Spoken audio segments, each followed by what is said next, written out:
Ladies and gentlemen, please welcome to the stage, Catalina Devandas.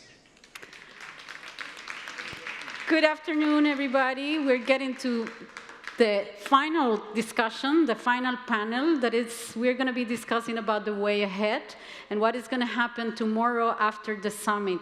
I'm very glad to be here with a very distinguished panel, and I'm going to start by reminding you that we're going to be having a very small session of questions and answers, and that you can put your questions in the glycer and the website. And if you need support, if you cannot do it through the website, please just raise your hands and someone will go to you to get your questions. But to start, because we have very little time, I would like now to introduce Mr. Gerard Howe, who is the head of the Inclusive Societies Department in DFID's Policy Division. The department has the responsibility for a range of policy issues and programming, including leading on disability inclusion, gender equality, preventing violence against women and girls, civil society, LGBTI, social protection, and of course, the Leave No One Behind. So, Gerard, as one of the co-hosts of the summits, and after tomorrow big events, what are your thoughts? Could you share with us your thoughts on how civil society organizations, and specifically organizations of persons with disabilities, could partner with governments, with mainstream NGOs, and also with the private sector in following up on the summit commitments? Thank you, Catalina. When we first started thinking about the Global Disability Summit, we knew that it needed to operate on 3 levels. It needed to be about partnership, and that's why we're so delighted to be partnering with the government of Kenya and the International Disability Alliance. It needed to be about action, moving from words to action that was going to make a fundamental difference to people with disabilities. And it needed to be underpinned by accountability, and that's something I want to touch on today. We also wanted to achieve 2 things through the summit. One was to widen the circle of those engaged in and championing disability inclusion.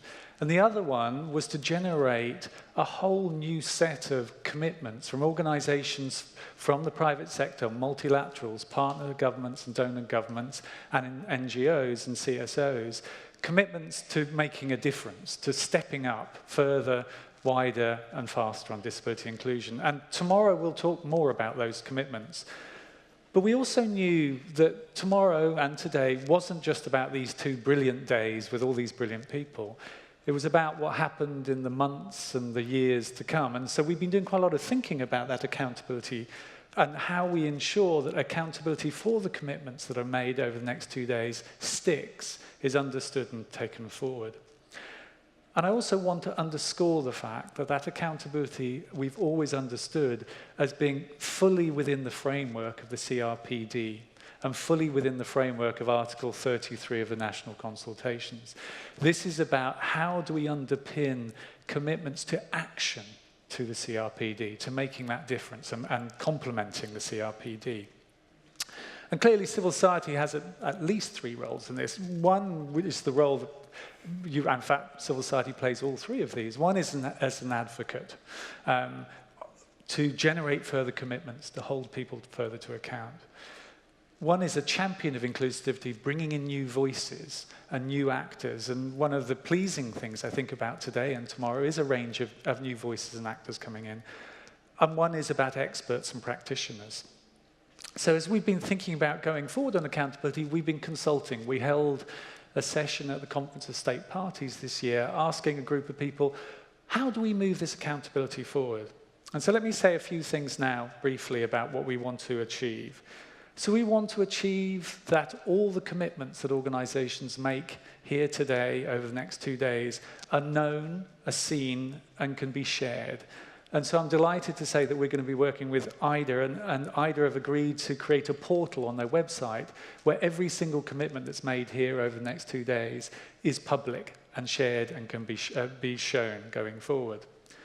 We then want a debate and a dialogue and data about what happens with those commitments. How will we know that organizations are indeed fulfilling those commitments they make?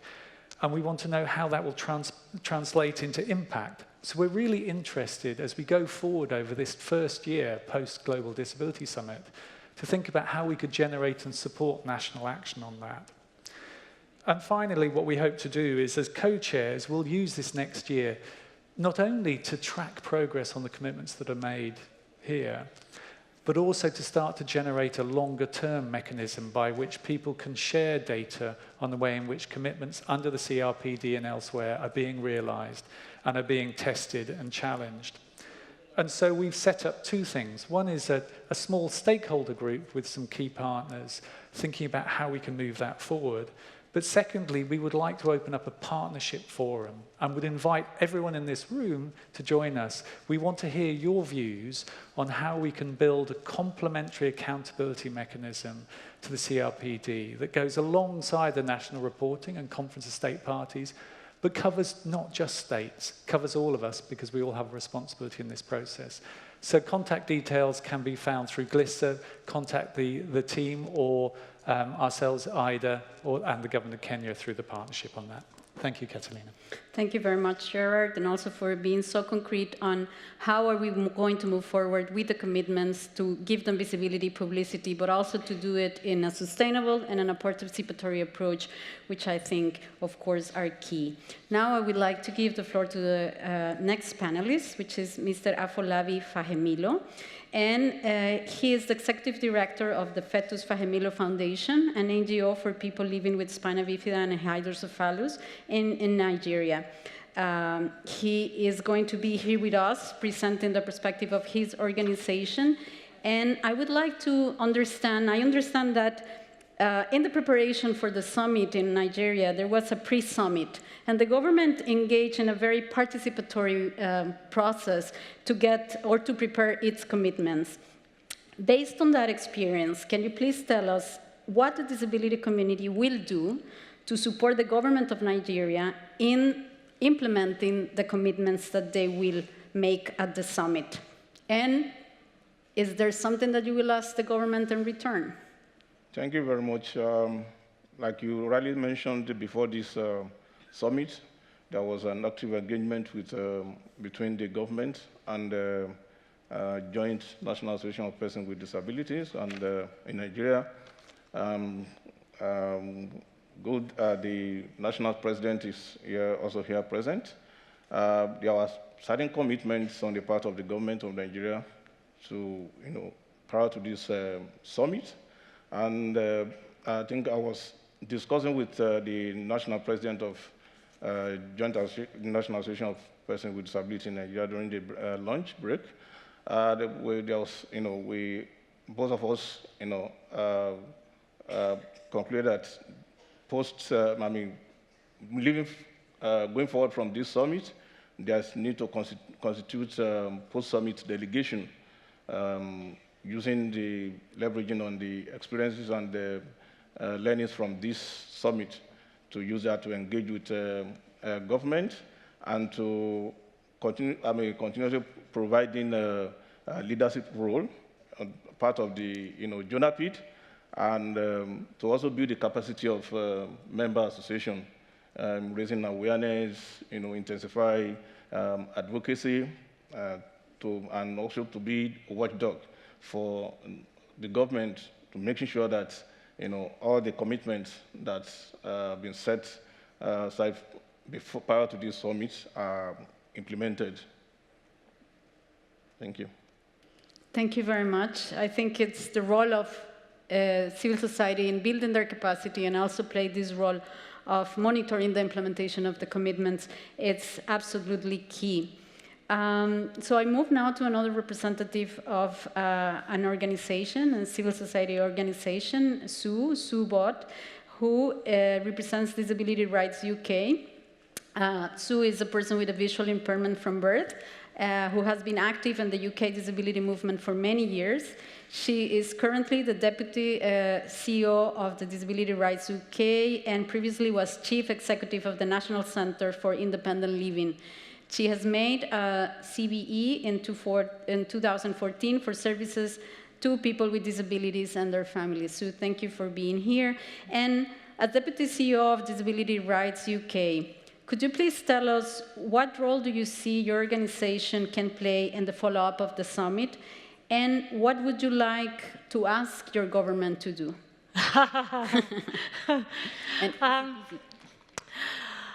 So what are we going to do? Well, the first thing I want to say is that we really want to collaborate and we want to learn from disabled people around the world. And I think it's very important to say that no one disabled person has the monopoly of knowledge about how to implement our rights, and no organisation has the monopoly of knowledge of how to implement our rights. And importantly, no government in the world has the monopoly and can say it's the best on implementing our rights. What we need to do is to learn from each other, and that's what my organisation, Disability Rights UK, wants to do. We very much welcome the opportunity to be here today and to listen to the presentations from other countries in the world and to learn from them, because I'm already, my head's buzzing actually of about the things that I've heard and the things that we can try and do in our organisation. But what's important, as I think everyone has said today, is that we really need to build the capacity of disabled people's organisations, and even an organisation like ours struggles with the resources to be able to engage effectively, particularly internationally, but also in the UK as well. Our organisations are very special, aren't they? Because we are disabled people helping and advising each other. And that's very powerful, as our colleague from Australia has said, that peer support is a very powerful tool for us. And I must say, personally, I've learnt far more from other disabled people than I think I've learnt from anybody else in my life. We want to be able to provide that peer support. We want to encourage each other, and we do want to work with government. As you heard this morning, I think we have some challenges in the UK, but I believe that it's essential that we keep that dialogue going with government and that we try to influence. But to do that, then we need to be around and we need to be adequately resourced. But I believe it really is worth investing in disabled people's organisations. Disability doesn't just affect those of us who currently have an impairment. Disability actually affects a whole number of people. It affects us, it affects our families, our friends who want to go out and socialise with us. And of course, as people age, the chances are that they will acquire an impairment. So if we can work together to create a society that is truly inclusive of disabled people, then that benefits the whole population. So we will be lobbying our government, talking to our government about implementing the CRPD. And we have what we call co-production in the UK. That's what we like to promote. And co-production means producing things together. And that means right from the beginnings of an idea. So we want to come up with our ideas as well as responding to other people's ideas, to implementing those ideas, to delivering those ideas, and to thinking about how effective those ideas are. So that's what we mean by co-production. We want to be involved, consulted, and engaged in all the processes of those issues and policy decisions that affect and disabled people. So our ask of government is listen to us, talk to us, work with us, and together, I think if we work together, we can create a society that is much better and inclusive for disabled people. It is a difficult process, and sometimes, unfortunately, we end up going backwards sometimes. But we need to engage, and we need to find ways of going forwards and continuously improving our society for the benefit of disabled people. Now is a time for change. Thank you very much, Sue. I think that was a very key and strong message on cooperation, also on how we can learn from each other, and so that cooperation is not always about financial resources, but also about how we can support each other. I think that the concept of peer support came very strongly as well. But I think that something that it's important also is to discuss this issue about how do we support participation and how do we financially support the creation and strengthen DPOs as mandated by the Convention on the Rights of Persons with Disabilities and its Article 29. Before I give the floor to Charlotte, I would like to remind you that you can post your questions through the Gleiser website or the application.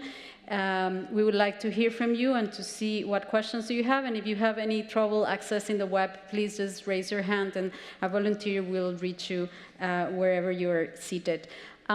So now I have, last but not least, our dear Charlotte McLean, who is the Global Disability Advisor for the World Bank Group, a human rights lawyer by training. She was appointed by President Obama as USAID Disability Coordinator in 2011, and in 1998 by President Nelson Mandela as Commissioner to the South African Human Rights Commission.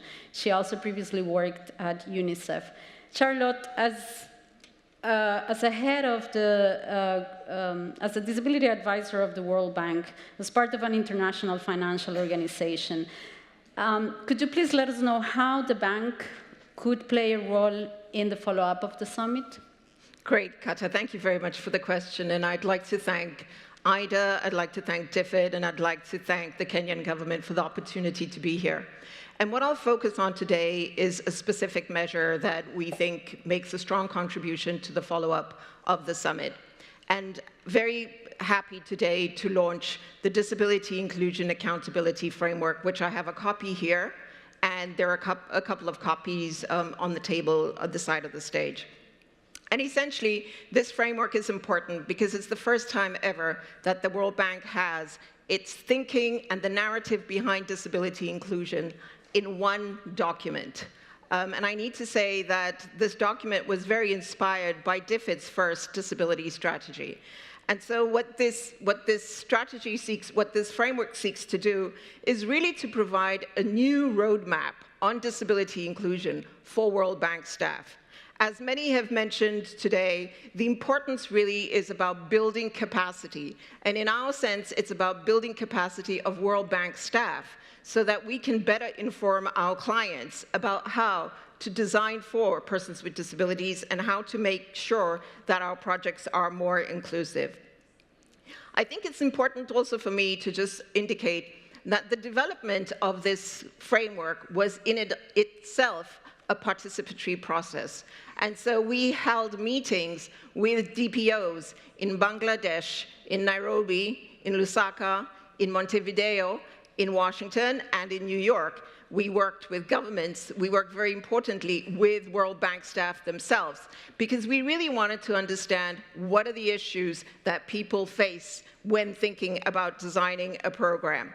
And so it'll be no surprise to you, but the actual framework has 4 principles. These principles are derived from the CRPD.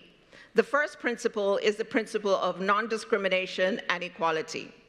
The second principle is the principle of accessibility. Principle 3 is a principle around inclusion and participation. And the fourth principle is a very important one that many of my colleagues have referenced today, and that is around partnership and collaboration. And so we think that these four principles really begin to provide a new narrative, a narrative of change in terms of how we will address disability inclusion within the bank. The framework has 6 steps in terms of what we plan to do and how we go about making sure that this is implemented. And the first step is to take a twin-track approach. The second step is to build on explicit references to disability in the environmental social framework. So we're not looking at this framework as a standalone document, but really something that will bolster other frameworks within the bank. The framework identifies key focus areas for us to focus on. And I think this is an important piece when we think about disability inclusive development, because we have to be focused. And so identifying some key areas from focus is what the framework does. The framework also calls upon the bank itself to take steps, bolder steps, to collect better disability disaggregated data. As we know, this has been an issue, and we wanted to make sure that this is well-founded within the framework. And then, of course, the other step is to build the capacity and co-create knowledge around disability inclusion. And we will do that through our knowledge silo breaker on disability inclusive development. We'll do that through developing guidance notes from various sectors and really begin to shore up the evidence base around disability inclusion for our bank staff. The 6th goal is really to make sure that we foster external partnerships. We're very aware that we can't do this alone. And so we have a set of partners, formalized partners, but we recognize the importance of partnerships if we're to be serious about moving this agenda forward. So Kata, if I may just end by saying that the couple of next steps are for us to disseminate widely the framework. And again, to re-emphasize that the framework is just one part of a larger suite of documents and approaches that the bank is taking towards disability inclusion. So we're really excited about this. We see this as a document that will hold ourselves accountable to disability inclusion, but we also see it as a document that you can hold us accountable to. So thank you very much. Thank you, Charlotte. Well, before we go to the questions, I would like to try to summarize a little bit about what we have discussed today here, but I think especially because this is the moving forward and a little bit of the expectations we will have for tomorrow's discussions, and also elements in our advocacy efforts that we will raise tomorrow with whomever partner we are talking tomorrow. I think that something that came very clearly out of the whole presentations was the issue of participation and the participatory approach, that nothing can be done without the strong participation and engagement of persons with disabilities, as it was when the Convention on the Rights of Persons with Disabilities was negotiated, and as it is clearly stated in the content of the convention. I think that also we need to build on the momentum, and I think that this is all these activities that we are witnessing, all these new tools that are emerging from the international community, all the tools that we have at national level are the result of the creation, of course, of the fight of the disability community, but also of the adoption of the convention. And how can we better cooperate to keep this momentum, to create formal and informal accountability mechanisms that are sustainable, that are long-term, and that help us keep that momentum? I think I will take that from Gerard. How do we focus on our priorities? Because it is true that each of us have to make an analysis of what are our strengths and where we can contribute to actually have the biggest impact in our efforts, because we cannot do everything at the same time, but perhaps if each of us takes the responsibility to do whatever we are best at, then we will definitely move forward. I think that this is creating, and I'm very glad to hear about the World Bank, also the UN, as many of you know, it's engaging in a process of reviewing all its processes to see how to start mainstreaming the rights of persons with disabilities and provide responses, system-wide responses to the rights of persons with disabilities. And this is, I think, something that we need to build up. And we need to take these opportunities from any of the places that we're working from and utilize them to make sure that indeed persons with disabilities are not left behind and that persons with disabilities are always seated in the decision-making table. I'm going to ask if the voice of God has questions for us. Can you share with us what accountability mechanisms have been in place to track progress and monitor commitments arising from the summit? So I think that's for Gerard.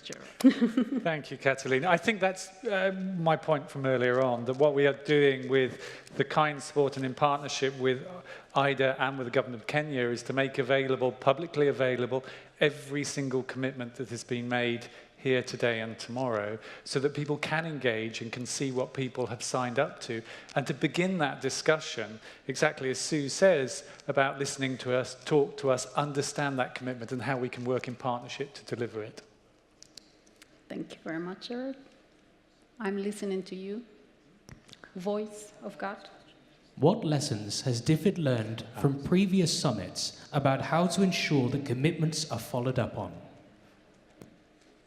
DFID Sorry. seems to be popular. I would be interested in others' reflections, actually, who've watched this. But I think the lesson is to work within existing frameworks, to try and support momentum and movements for change, and I think, crucially, to invest in long-term, multi-institutional partnerships with people whose futures are decided within them. So I think that's a really important point, is not to invent new things, but to work with what we've got and to use the power and momentum of people's own advocacy and desire for change.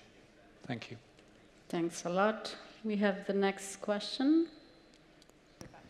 Is there any government keen to come forward to host the next Global Disability Summit in 2 to 3 years to review progress and continue momentum from today and tomorrow? Well, that's a good question, a difficult one to answer because we don't have, what do you think, Nigeria would like to host something like that? Do you think? I'm not from the government.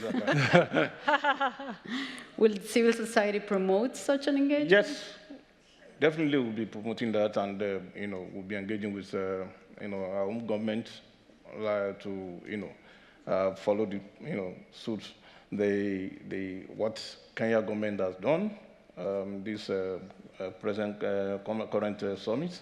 So it's one good thing that will be promoting within at home and proposing to our government to do. Thank you. Yeah, perhaps a way also to push for the implementation of commitments and to show further commitment. So interesting. Do we have another question? And I'm sorry if I'm going too fast. What do we see as the role for civil society looking ahead after the summit? Both of you, Sue, and then perhaps again. Okay, so I see the role of the civil society going forward after the summit is to make sure that these accountability mechanisms that I understand we already have set up, but I'm not familiar with them, to actually work, and that we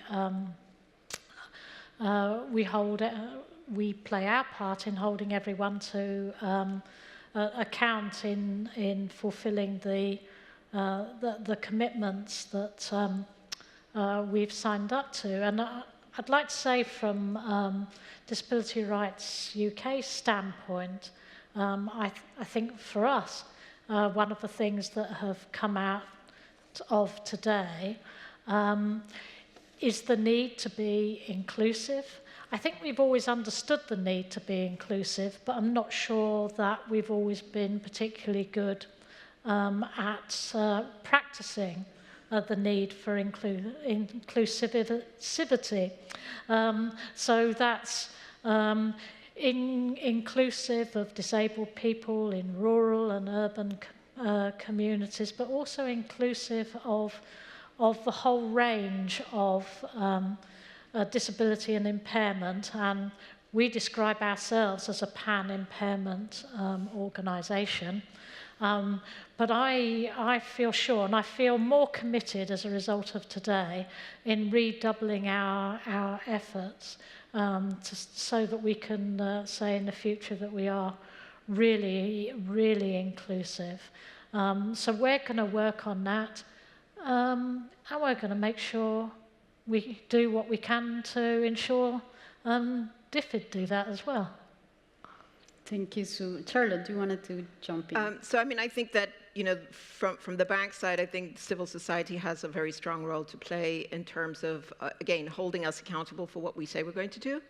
But I think also for engaging at country level with bank teams, but also being able to shore up good practice and sharing that good practice. Because as I said, we don't have the final word. We don't suggest that we have all the answers. And we really want to work with civil society. So being part of consultations and staying engaged with the bank is a very important role for civil society.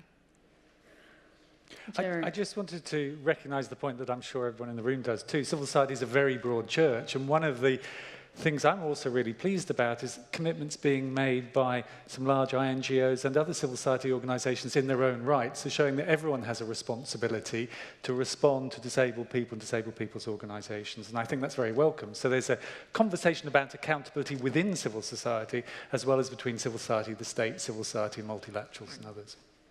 Thank you very much. Afolabi, you want to add something, or we wait for the next question? I think we have only... Yes. I just want to say that presently in Nigeria, there is the National Disability Bill that has been passed by the National Assembly, and we've had two successive governments refuse to accede to this bill. So one good thing we'll be doing from this, going forward from this summit, is to Joint National Association of Persons with Disability, be engaging with the current government to, the president to, accede to this bill, so that there will be legal coverage for, the rights of persons with disability in Nigeria. Thank you very much. I understand we have one last question, perhaps two, if we can read them together so that I can give, one question, I think.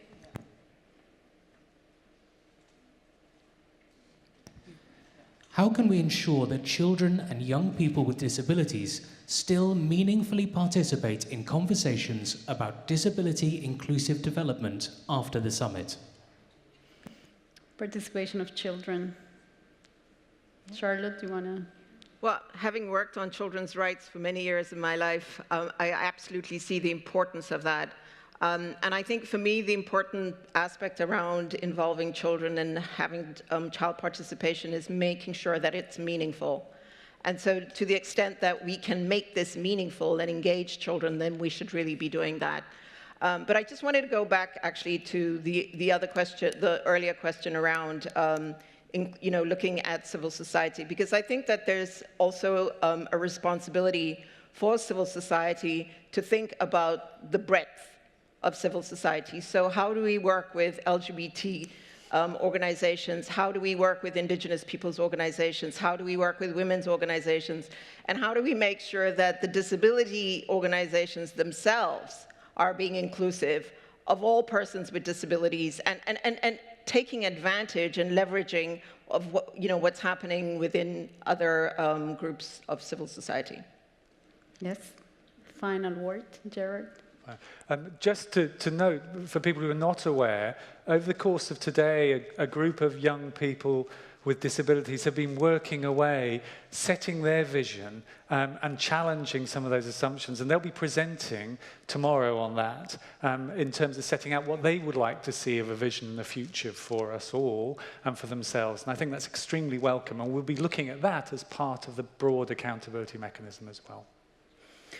Well, unfortunately, we have to finish because, of course, this is a panel that, we cannot finish with this panel because it's the way forward and everything that we have to do from now on to take these great opportunities that we have ahead of us that started many years ago, but perhaps had a great momentum with the adoption of the convention, and that now we're seeing transform in different forms and different medias and different venues that we have. I think that we talk about inclusiveness, about strategic partnerships, about participation, and I think that at the end, the core message of all these discussions we have is how are we going to make sure that the implementation of the Convention on the Rights of Persons with Disabilities and all the commitments we have to advance the inclusion and the rights of persons with disabilities become a reality? How do we make sure that in the ground, persons with disabilities, women with disabilities, children with disabilities, with all types of impairments, from every single different ethnic group or intersectional group,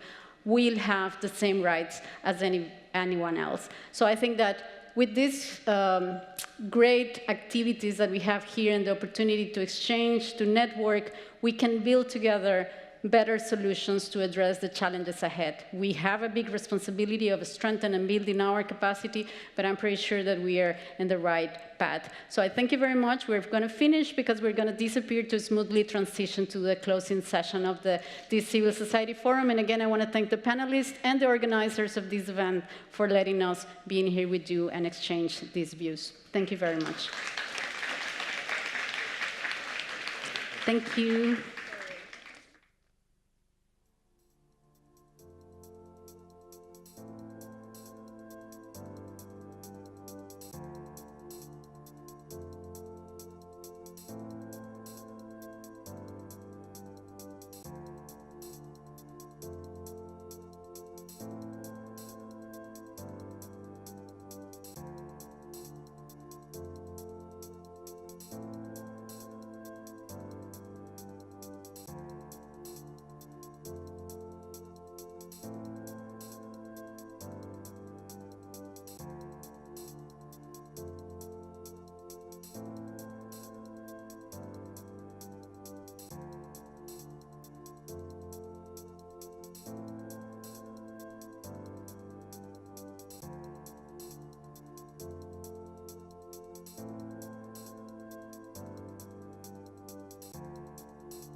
Ladies and gentlemen, please welcome to the stage Gwen Morange.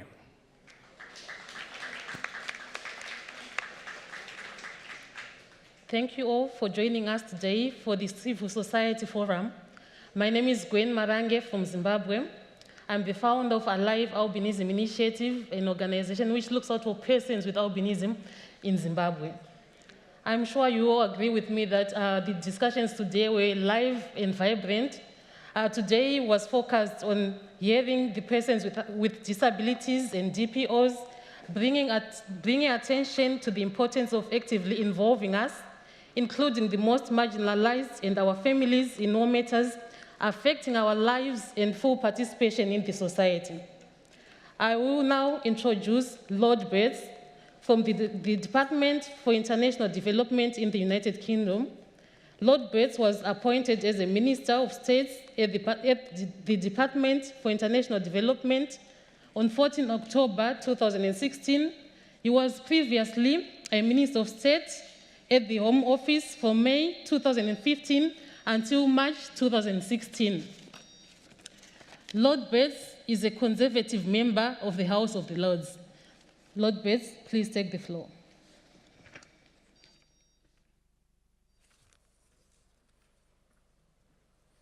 Well, good afternoon, and thank you, Gwen, for that wonderful welcome. Congratulations on making it through the day so far. You're almost there to the reception, just a few more speeches, but I believe that certainly after mine, they'll be well worth listening to.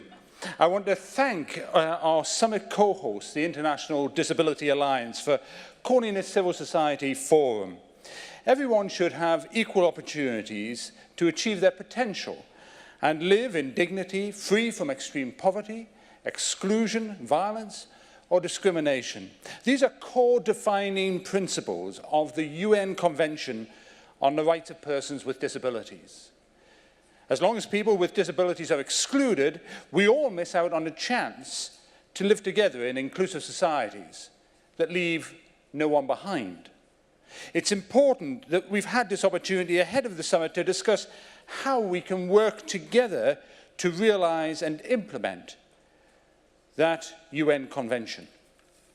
How better to do that than by providing a platform to amplify and hear directly for people from disabilities as we have today. By listening to the voices of people with disabilities and working together in partnerships across civil society, we will achieve lasting change for people with disabilities to create a healthier, fairer, and more prosperous future for all.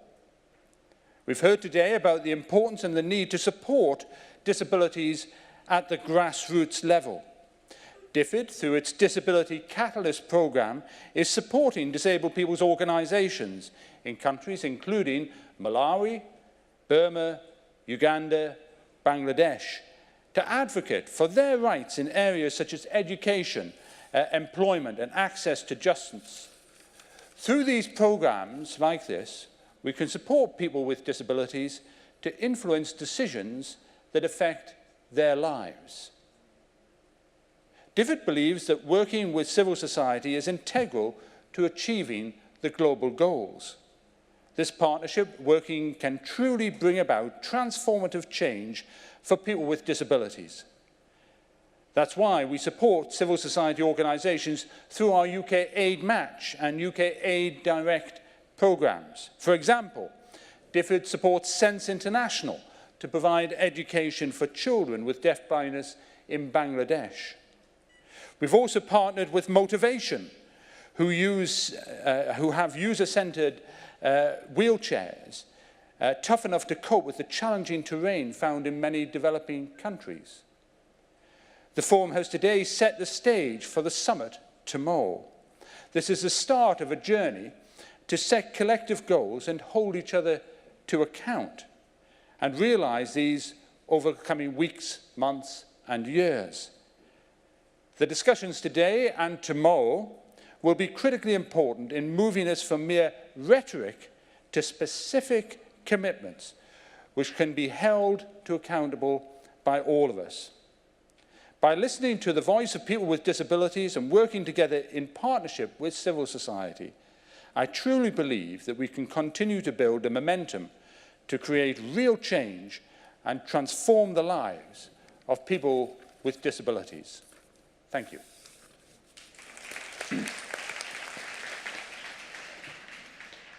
Thank you, Lord Bates, for your remarks. We are very grateful for the leadership the UK government has been showing to people with disabilities. Now I take this opportunity to introduce Honourable Minister Ukur Yatani from Kenya. Honourable Minister is the Cabinet Secretary for the Ministry of Labour and Social Protection in Kenya. Having been appointed in 2018, he was the first governor of Marsabit County and has over 25 years of experience in public administration, diplomacy, and governance. He has held high-ranking positions with the United Nations. Honourable Minister, kindly take the floor.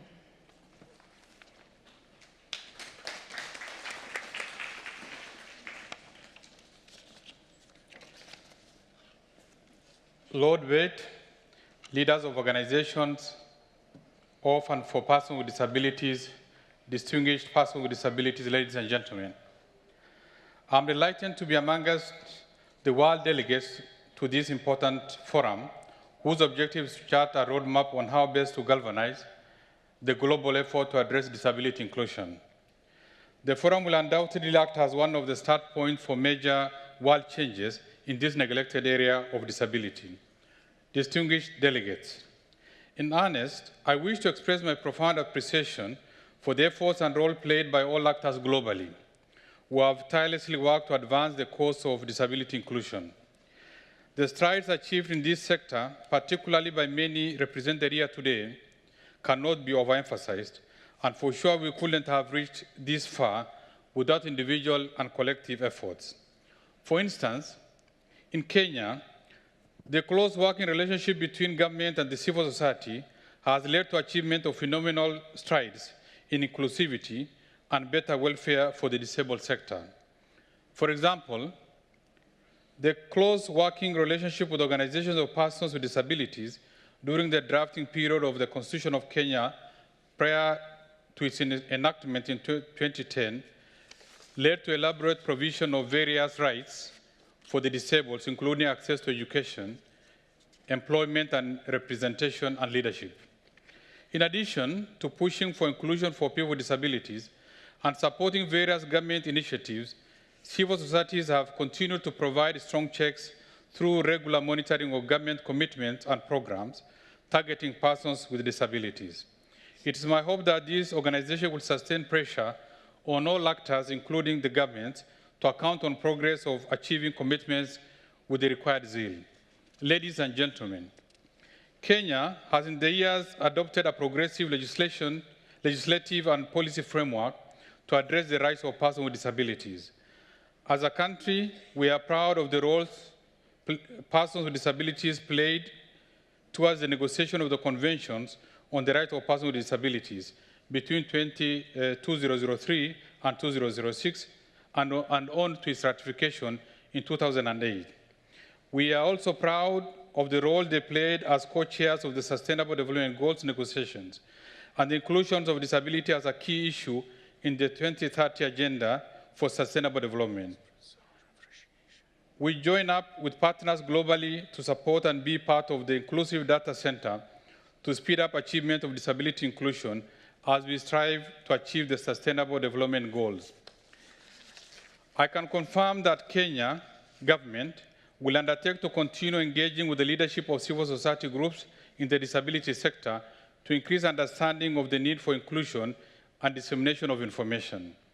I hasten to add that terms of reference have just been drafted through consultations to guide establishment of National Interagency Committee with the DPO. Civil society will work with Government of Kenya to ensure categories of disabilities are clearly understood and their needs and concerns included in the national development plans.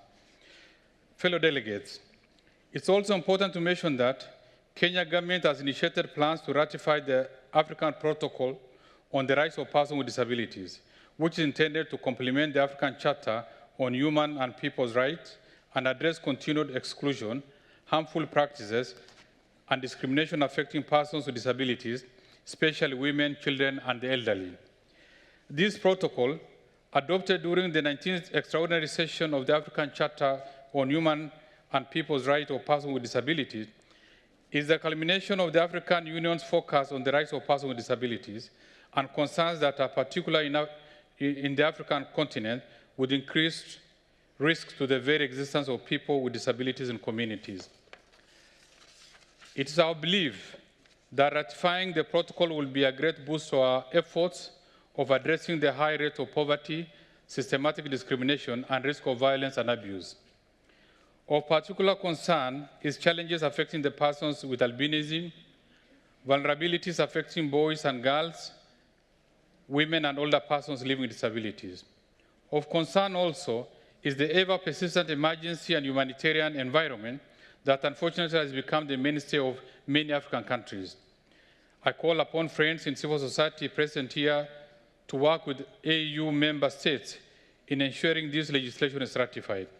Lastly, I take this opportunity to thank the Organization of and for Persons with Disabilities for involvement in shaping the commitments that will be made in this summit, and also call upon them to work as stakeholders with all governments to ensure these commitments are realized.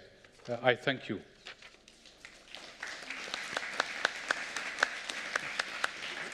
Thank you, Honorable Minister, and we would like to thank the government of Kenya for the wonderful work they are doing towards the disability community.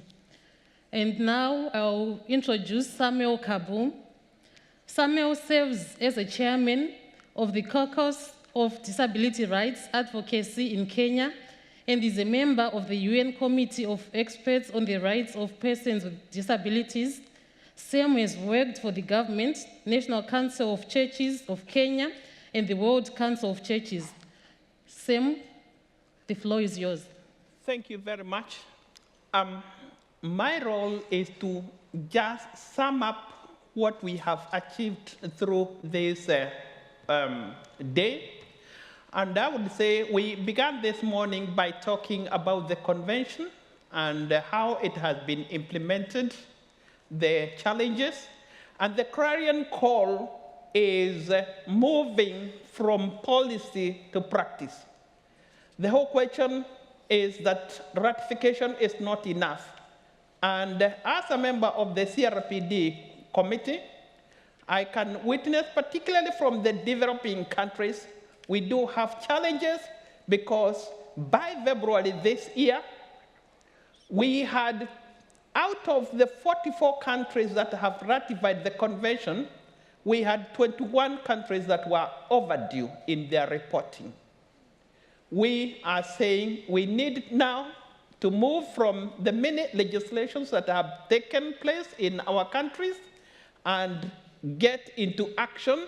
And we consider this summit as a very opportune time to reunite ourselves and to recommit ourselves to these concerns. The second thing that we talked about was SDGs and the CRPD. The CRPD in itself is an inclusive document, and the SDG clarion call is leave no one behind.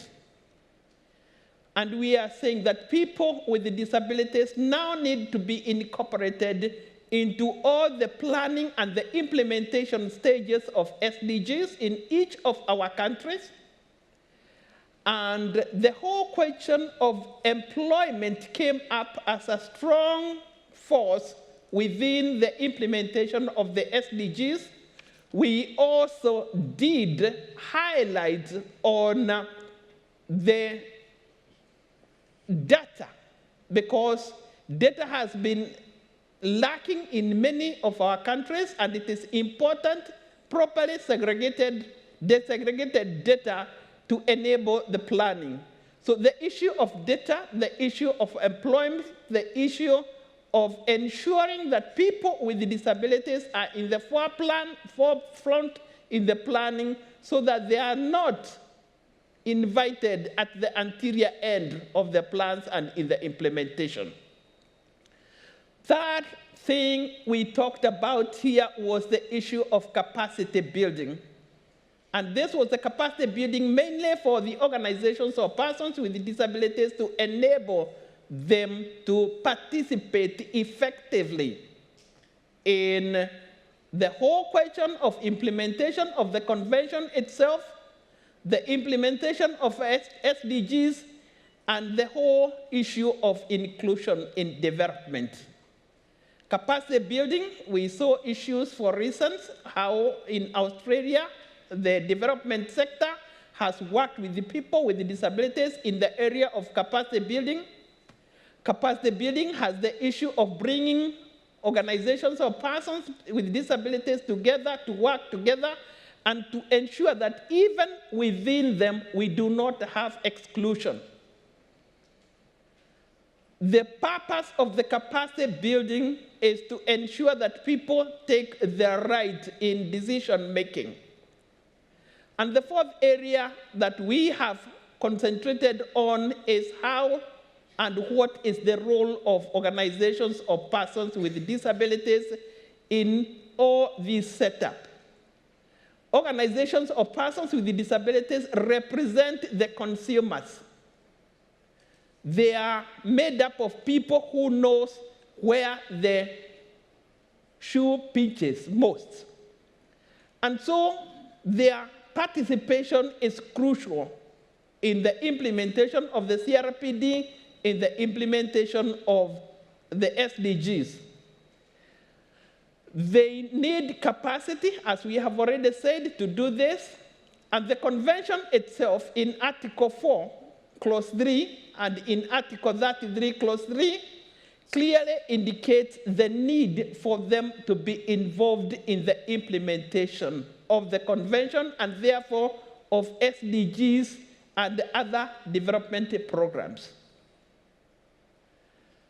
This summit is telling us that we need to have a new beginning where people with disabilities are given the opportunity, the right, and the capacity to work with the government. In many places, we have heard that they are working with the government, but there are areas in which they are invited by governments in the middle of planning, in the middle of things, and we are saying this summit helps us to think through the whole question of how do we work with organizations or persons with disabilities to raise awareness? How do we work with organizations of persons with disabilities to plan disaster risk situations? We heard about this from Vanuatu. Thank you, Sam. Can you kindly give us your last remarks? And the summit comes in to help us recommit ourselves. Thank you very much.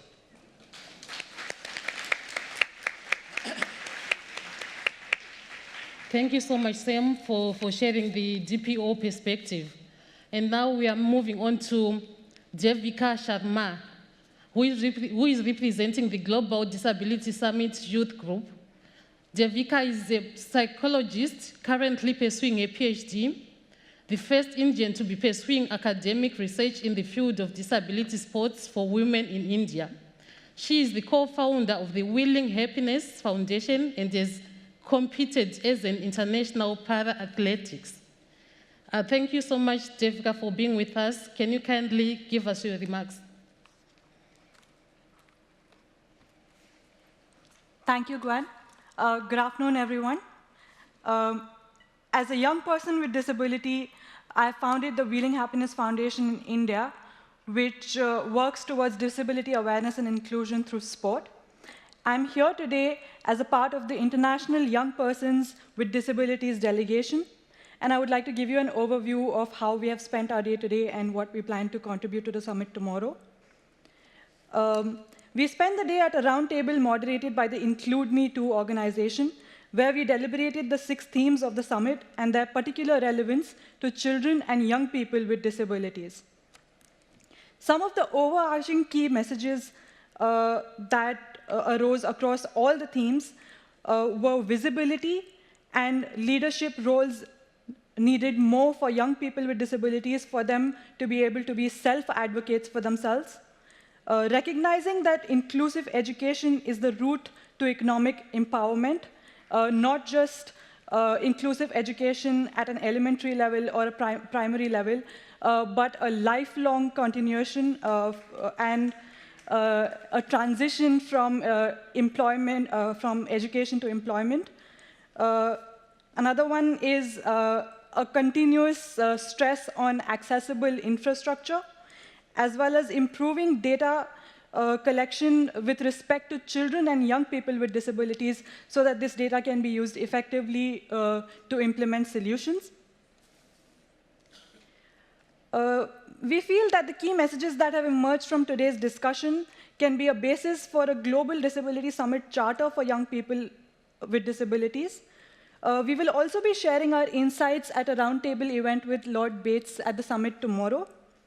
Today, we also hosted a global Twitter chat to engage young people and children with disabilities in our conversations who could not physically be present here today.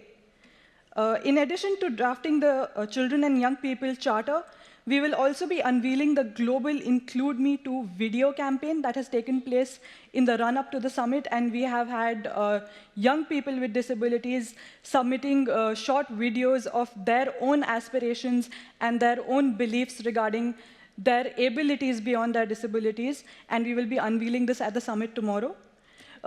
In conclusion, I would like to say that I personally believe that the key to achieving all of our goals, whether they are stated in the Charter for Change or the Sustainable Development Goals or the Convention for the Rights of Persons with Disability, the key to achieving all of our goals is to shift our paradigm and our mindset and understand disability as diversity, rather than understanding disability as an impediment or something to be overcome. Thank you so much.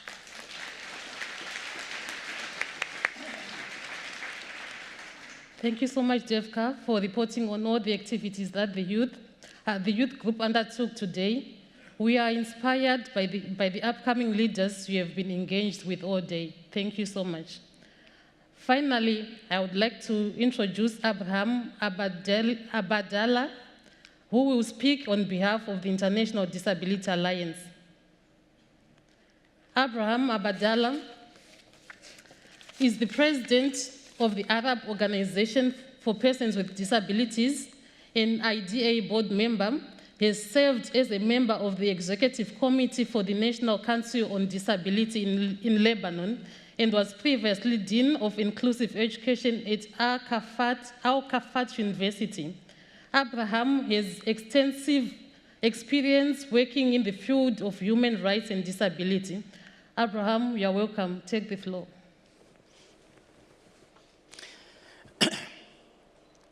Thank you, Chair. First, I would like to congratulate all of you on this great forum today. Second, I know it's getting late in the day and you still have a reception to attend ahead, so I'll try to make it short and sweet. On behalf of the entire membership of the International Disability Alliance, IDA, I would like to express our appreciation for your active engagement throughout the civil society forum today. Together, let's carry our enthusiasm and desire to drive a change into the Global Disability Summit tomorrow. Let's continue to work to create an inclusive world in which persons with disability can be treated equally on the same level as others and will enjoy their human rights and basic freedoms and can fully participate in all aspects of life. In closing, I would like to say thank you to our summit co-hosts, the government of United Kingdom and Kenya for their support with this forum. Also, thank you to all the speakers and moderators for sharing their perspectives. And thank you for everyone in this room and around the world who fed into our combined statement that will be read tomorrow during the opening of the summit on behalf of the civil society. Last and not least, allow me to say thank you on behalf of all of us here to the hidden soldiers, the logistic team, IDA Secretariat and staff,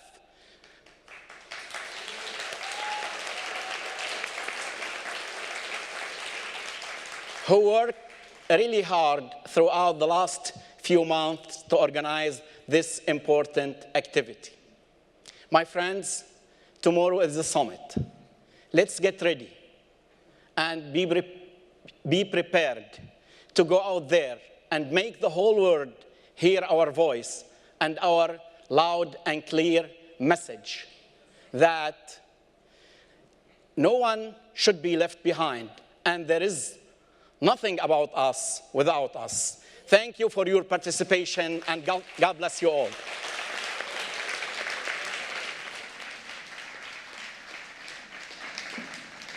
Thank you so much, Abraham, for providing the closing remarks on behalf of IDA. I would like to close this session and the forum by thanking all the speakers of today. I'm thanking all the panelists for sharing their experience, viewpoints, and making the forum a productive discussion on what is needed to turn towards the action, to turn words to action, and how we will, as an active society, bring our collective voice to the summit tomorrow and the longer-term follow-up. Thank you to all. Thank you to the International Disability Alliance and all partners for organizing this forum under the auspice of Global Disability Summit. And thank you to everyone who joined us for this closing session. Have a good evening. Thank you all. Well done, Gwen. A triumph.